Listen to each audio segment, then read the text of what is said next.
Muy buenos días, familia, ¿cómo están? Muchas gracias por querer estar aquí conmigo por la mañana temprano para leer el texto de un curso de milagros. Feliz día para todos los hermanos que se conectan desde por la mañana, hacen sus lecciones, leen el texto y lo aplican a su vida. Este es el trabajo que todos tenemos que hacer en algún momento de nuestra vida. Hoy estamos en el capítulo 6, las lecciones del amor. Las lecciones del amor. Antes que nada, como siempre, hacemos la invocación de la página 30, de que nos hacemos a un lado y dejamos que nos sean inspiradas la comprensión para entender qué es lo que vamos a leer. Página 30 del texto. Estoy aquí únicamente para ser útil. Estoy aquí en representación de aquel que me envió. No tengo que preocuparme por lo que debo decir ni por lo que debo hacer, pues aquel que me envió me guiará.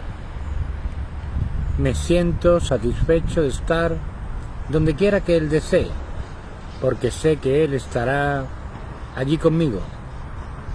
Sanaré a medida que le permita enseñarme a sanar. Amén.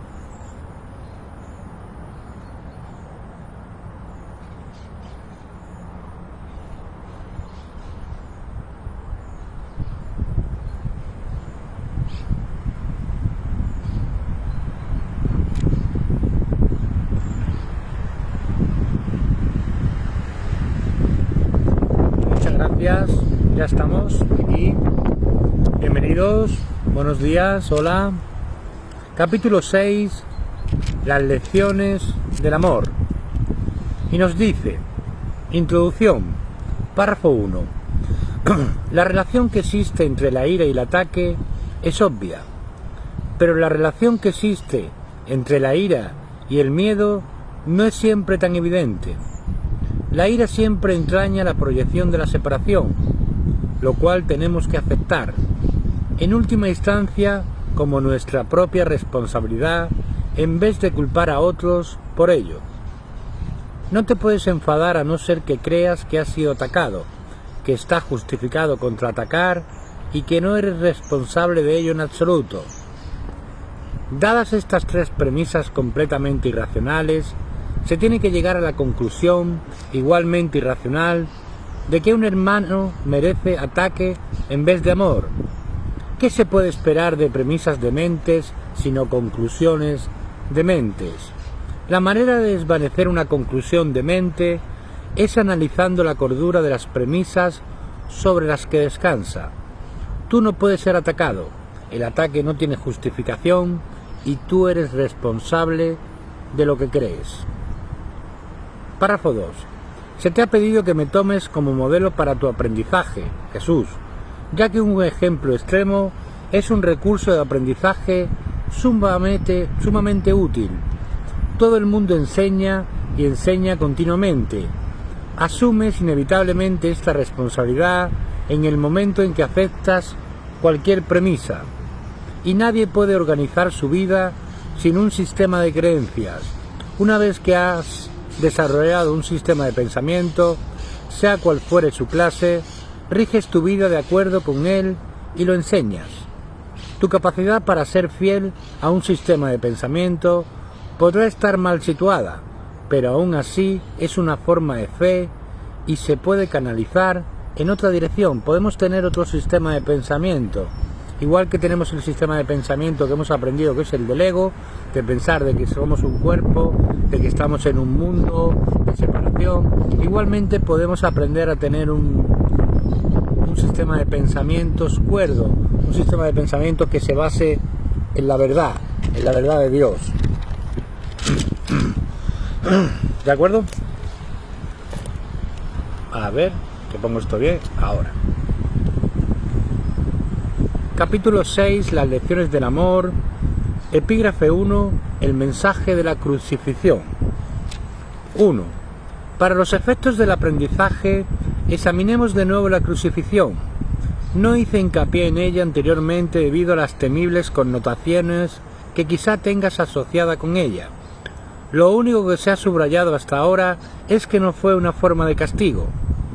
No obstante, no se puede explicar nada utilizando exclusivamente términos negativos. Existe una interpretación constructiva de la crucifixión que está totalmente desprovista de miedo y que, por lo tanto, si se entiende debidamente, es totalmente benévola en cuanto a lo que enseña. Párrafo 2. La crucifixión no es más que un ejemplo extremo. Su valor, al igual que el valor de cualquier otro recurso de enseñanza, reside únicamente en la clase de aprendizaje que facilita. Se puede entender y se ha entendido incorrectamente. Ello se debe únicamente al hecho de que los temerosos tienden a percibir con miedo. Ya te dije que siempre puedes recurrir a mí para compartir mi decisión y de este modo hacerla más firme. Te dije también que la crucifixión fue la última jornada inútil que la afiliación tuvo que emprender y que para todo aquel que la entienda representa la manera de liberarse del miedo.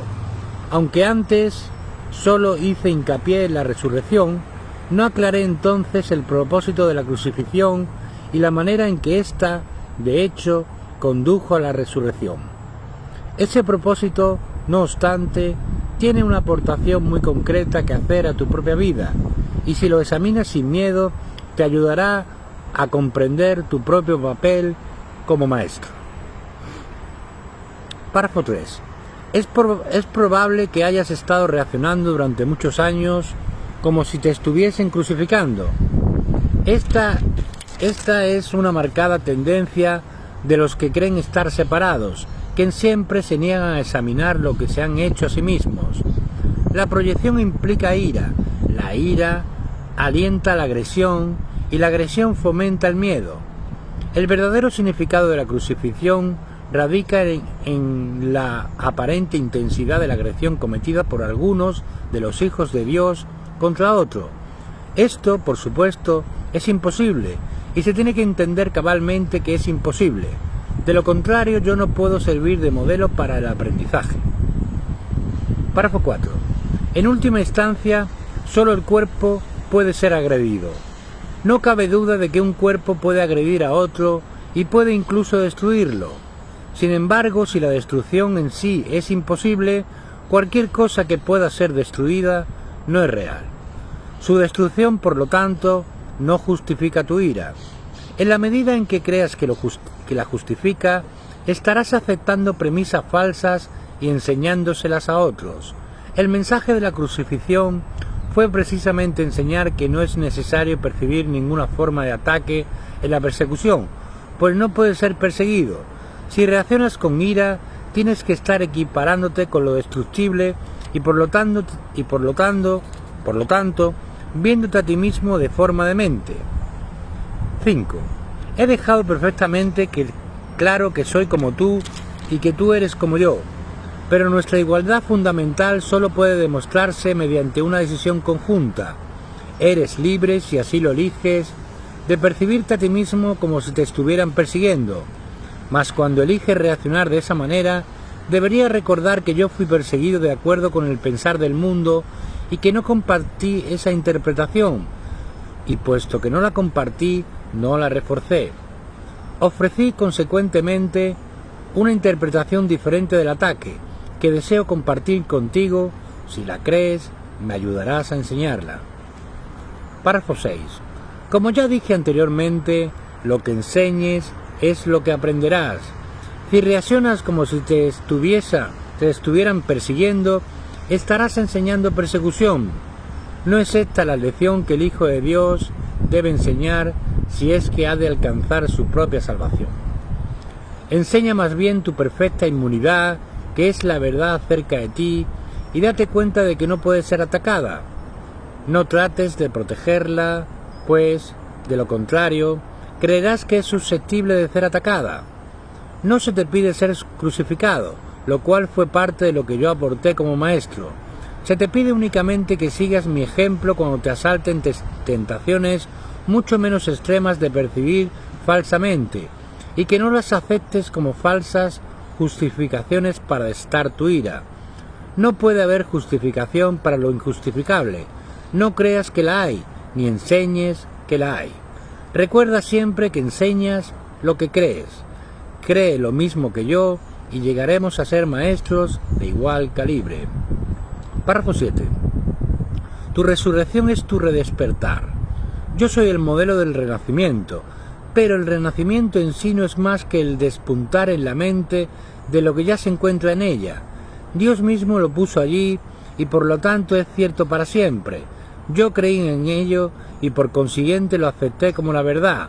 Ayúdame a enseñárselo a nuestros hermanos en nombre del reino de Dios, pero cree primero que es verdad, pues de lo contrario enseñarás mal. Mis hermanos se quedaron dormidos durante la supuesta agonía del huerto, pero yo no pude haberme indignado con ellos porque sabía que no podía ser abandonado. Él estaba con el Espíritu Santo. Qué maravilla, ¿no? Saber que el Espíritu Santo nos acompaña, que es la voz que habla por Dios. Él, aunque sus hermanos, los discípulos le abandonaron, se quedaron dormidos, pero yo no pude haberme indignado con ellos porque sabía que no podía ser abandonado. Párrafo 8. Lamento cuando mis hermanos no comparten mi decisión de oír solamente una voz, pues eso los debilita como maestros y como alumnos. Con todo, sé que no pueden realmente traicionarse a sí mismos ni traicionarme a mí, y que sobre ellos es donde todavía tengo que edificar mi iglesia. No hay ninguna otra alternativa al respecto porque únicamente tú puedes ser la roca de la iglesia de Dios. Allí donde hay un altar, hay una iglesia, y la presencia del altar es lo que hace que la iglesia sea santa. La iglesia que no inspira amor tiene un altar oculto, que no está sirviendo al propósito para el que Dios lo destinó. Tengo que edificar su iglesia sobre ti, porque quienes me aceptan como modelo son literalmente mis discípulos. Los discípulos son seguidores, y si el modelo que siguen ha elegido evitarles dolor en relación con todo, serían ciertamente insensatos si no lo siguiesen.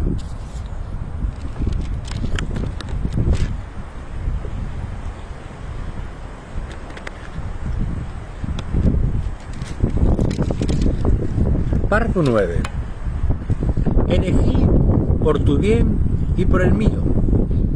Demostrar que el ataque más atroz, a juicio del ego, es irrelevante.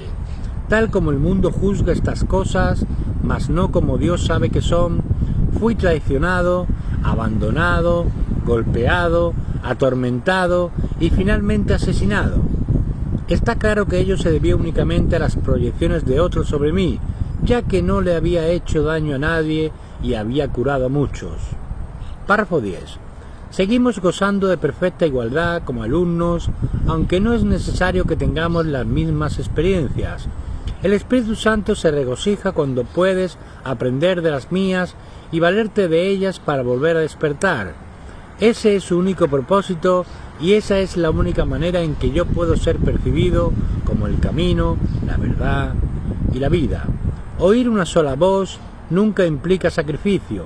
Por el contrario, si eres capaz de oír la voz, de oír al Espíritu Santo en otros, puedes aprender de sus experiencias y beneficiarte de ellas sin tener que experimentarlas directamente tú mismo. Eso se debe a que el Espíritu Santo es uno, y todo aquel que lo escucha es conducido inevitablemente a demostrar su camino para todos. 11. Nadie te está persiguiendo del mismo modo en que nadie me persiguió a mí. No se te pide que repitas mis experiencias, pues el Espíritu Santo a quien compartimos hace que eso sea innecesario.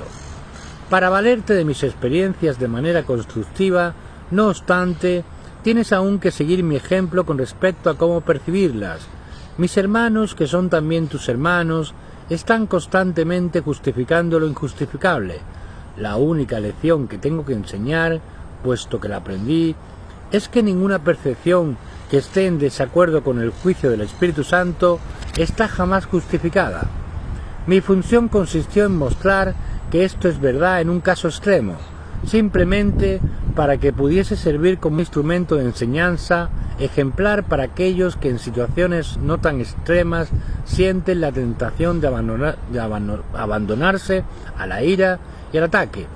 Mi voluntad, junto con la de Dios, es que ninguno de sus hijos sufra. 12. La crucifixión no puede ser compartida porque es el símbolo de la proyección, pero la resurrección es el símbolo del compartir, ya que para que la filiación pueda conocer su plenitud, es necesario que cada uno de los hijos de Dios experimente un redespertar. Solo esto es conocimiento. Párrafo 13. El mensaje de la crucifixión es inequívoco. Enseña solamente amor, pues eso es lo que eres. Enseña solamente amor, pues eso es lo que eres. 14. Si interpretas la crucifixión de cualquier otra forma, la estarás usando como un arma de ataque en vez de como la llamada a la paz para la que se concibió. Con frecuencia los apóstoles la interpretaron erróneamente, por la misma razón que otros lo hacen. Su propio amor imperfecto les hizo ser vulnerables a la proyección, y como resultado de su propio miedo, hablaron de la ira de Dios como el arma de represalia de éste. No pudieron hablar de la crucifixión enteramente sin ira, porque sus propios sentimientos de culpabilidad habían hecho que se sintiesen indignados. 15. Estos son algunos de los ejemplos de pensamiento tergiversado del Nuevo Testamento, si bien su evangelio es, en realidad, únicamente el mensaje del amor.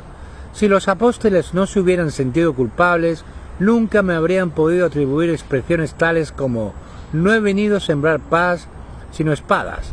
Esto está en clara oposición a todas mis enseñanzas. De haberme entendido realmente, no podrían haber descrito tampoco mi reacción a Judas como lo hicieron. Yo no pude haber dicho «¿traicionas al Hijo del Hombre con un beso?», a no ser que hubiese creído en la traición.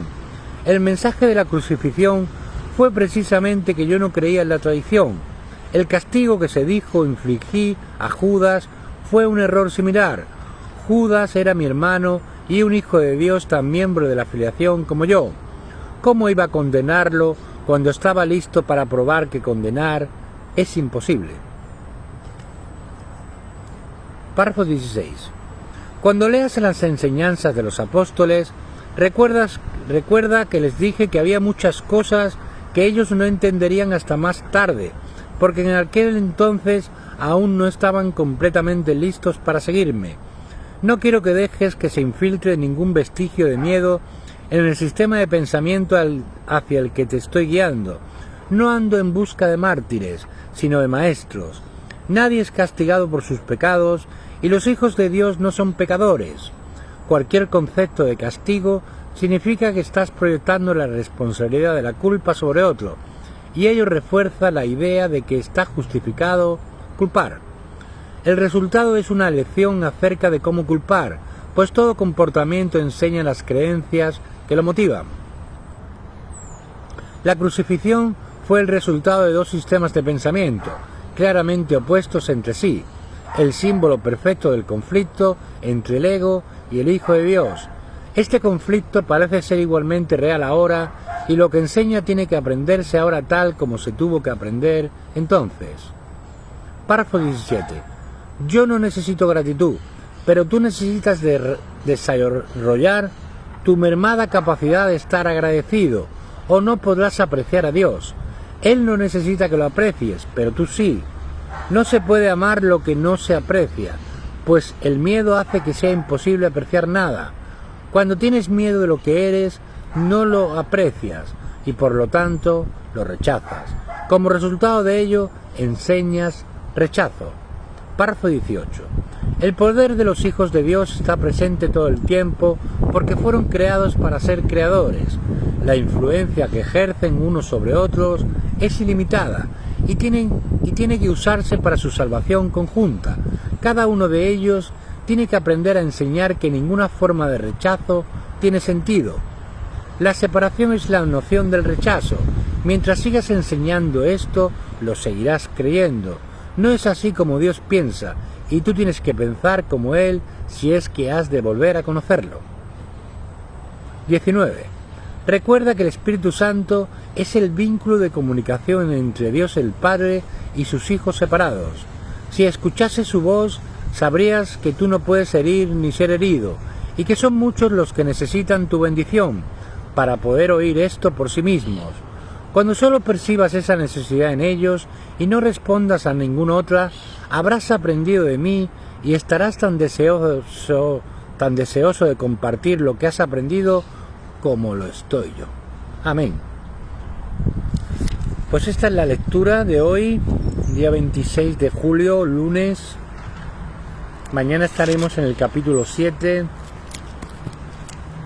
Vamos a entregar el día al Espíritu Santo. Te entrego este instante santo. Sé tú quien dirige, pues quiero simplemente seguirte, seguro de que tu dirección me brindará paz. Espíritu Santo, te entrego este día en el cual no haré nada por mi cuenta, no tomaré ninguna decisión por mi cuenta, y ese será el día que tendré. Cada vez que tenga que tomar una decisión, diré: Espíritu Santo, ¿qué quieres que haga? ¿Qué quieres que diga? ¿Dónde quieres que vaya? Y así, de esa manera, me pondré en sus manos, siempre en las manos amorosas del Espíritu Santo, que es mi guía a la paz, a la salvación, a la impecabilidad, a la inmutabilidad, al santo ser que Dios creó. Gracias, hermanos. Nos vemos ahora a las 10 de la mañana con el libro de ejercicios, lección 303. Hoy nace en mí el Cristo Santo. Bendiciones, que estén bien. Nos vemos ahora. Así es. Gracias. Gracias.